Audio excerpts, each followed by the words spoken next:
Steve Schmidt, you and I have run a few war rooms. Have you ever seen an effort that is sort of hobbled by the principal's effort? And by that I mean they're trying to line up surrogates. They're trying to do a little bit of getting ahead of this story. And it's almost certain, and you wouldn't deny this, I don't think, Governor, that the president will react before they can. Look, I think this White House runs like Colonel Klink ran Stalag 13 in Hogan's Heroes. It's just extraordinary. I mean, the level of communication, incompetence on all of this. The ad that's smearing the reputation of Jim Comey, who you can question his judgment on a number of different issues over the last year, but no one has ever questioned his moral rectitude, you know, his affinity for the truth. Look, at the end of the day, every one of these issues that the White House is dealing with, all of them are self-inflicted. I mean, over and over again, withdrawing your sidearm and firing it into your foot. I mean, the reason there's a special counsel in the first place was the ham-handedness of the firing of Comey, how they tried to politicize Rothstein. And so, I mean, all of these issues, you know, are made worse by the president's tweeting, by the disorganization, and look, it's not going to get any better, and a special counsel is a dangerous situation for Governor, the president. let me just, we haven't talked about the Muslim ban at all. Let me just get you just to that point that he makes it hard to defend him. I mean, can you acknowledge that? Well, sure, it's been hard at times. I mean, but I want you to tell me the political figure who it isn't at times hard to defend. Well, I never had to worry that I would be on a cable news show defending George W. Bush. Well, there are different. And frankly, we know your staffers too, and that you'd be on Twitter undermining me. No, but there are different worries for every different political figure. There always are. Now, these are more stark. It was okay. So if you are a White House staffer and you agree to serve in this White House, and you're someone who worked with him on the campaign or watched him on the campaign, is any of this shocking to you? Well, like, I mean, I say to people all the time, and I say to people who complain to me about this. Is that the bar, though? I mean, you just be shocked? No. Live in shock? No, you shouldn't be shocked. My point is, you shouldn't be shocked. Who understood beforehand that Donald Trump wasn't going to tweet when he felt that there was something he needed to say? Who watched him during the campaign thought that he was going to hold back and let others speak on his behalf? I can tell you, as somebody who was involved in that campaign, that never happened. So I think this is a whole bunch of faux shock. I mean, the fact is, this is the way this president communicates. Now, you can, as Steve said, you could call it a bunch of self-inflicted wounds. You could also say it was part of what helped him get elected in the first place. And there will be constant debate and discussion about that. But what I will tell you is, count me as not shocked. This is the way President Trump has communicated when he was Donald Trump, the real estate investor, when he was Donald Trump, the candidate in the primary campaign, and I was on the same stage with him. Right, but this isn't just New York City shop talk. I mean, he is now being, does he understand how deadly serious it is? That he's being investigated by his own FBI? I think, first of all, that his son-in-law is under scrutiny? Excuse me. First of all, there's no indication he's being investigated. His campaign? But let me tell you something. That's a material difference as a prosecutor.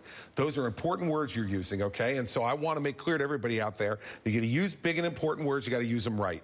The fact is, we don't know who's being investigated right now. The Justice Department hasn't said who's a witness, who's a subject, who's a target. By the way, I can tell you as a prosecutor, this person of interest thing doesn't exist. 3 categories. There's no such thing as a person of interest. I find you interesting, Nicole.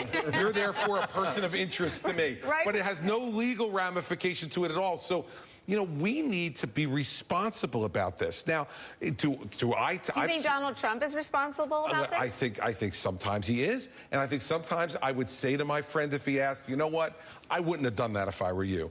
But the fact is, he's the president.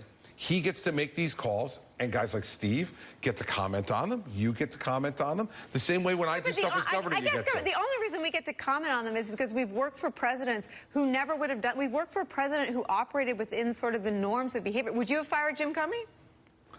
What do I know? I don't. Listen, you know? What do I know? I mean, the fact of the matter is, unless you're, and you know this to be true, if you're not in that building, and you're not feeling the rhythms and getting the information that you and only you get, it's preposterous for those of us to sit out here and say, I would have done this or I wouldn't have done that. I've sat in a chair and sit in one now where I know more information about what's going on in New Jersey than anybody else knows.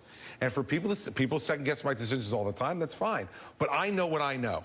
And the fact is, the president knows what he knows. He made that decision. And you can get any number of people who come on this set and tell you, I would have done it, I wouldn't have done it. But guess what? None of them, unless you're going to get a former president of the United States in here, is going to be able to say, well, yeah, I sat in that chair and I know exactly what he was thinking. We're working on that. Go ahead, Jason. I got to say, even from the staff standpoint, and I agree with Steve, and I understand what the governor's saying, there's this tendency when we watch this administration, it's like a bunch of people, it's like watching your kid at a piano recital when you know they didn't practice and you're just like hoping the whole time that they're not going to completely screw up. That's what we see happening. You ever feel that way? You watching have to feel that way watching this president undermine people over and over again, even for things that are policy goals that he claimed he was going to do all along. He's essentially scuttled the travel ban, which I completely disagree with, but he's almost scuttled any chance of that being successful because of his own tweets. Well, listen, first of all, we'll see what the Supreme Court does. I don't know.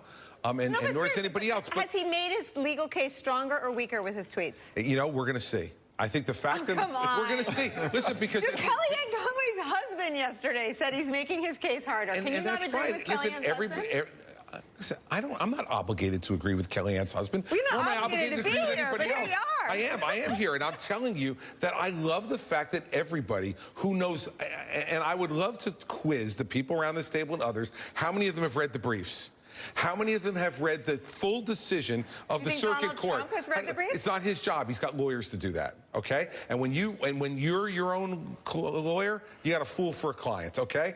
He's got lawyers to do that. His lawyers will go and do what they're going to do, and they're either going to win or they're going to lose. But I love everybody who's got an opinion, who's never read the briefs, didn't read the underlying opinion of the Fourth Circuit or the Ninth Circuit. If you've done all that, and you're a lawyer, and you have an opinion like George Conway, great. George is entitled to his opinion. The fact is, the Supreme Court will ultimately decide that. Does Donald Trump make things harder sometimes? Absolutely. Absolutely. All right. But let me tell you something else. He also accomplishes, things that other people, he's sitting in the White House right now. And by the way, if I took a poll of the 3 people around this table with me and asked them in October of 2016 if you thought he was going to be president, the answer would have been no. Yeah. Right? So I think 4 for 4, we were all wrong. We'll get Mika to weigh in on the other side. We're going to squeeze in one more break. Don't go anywhere.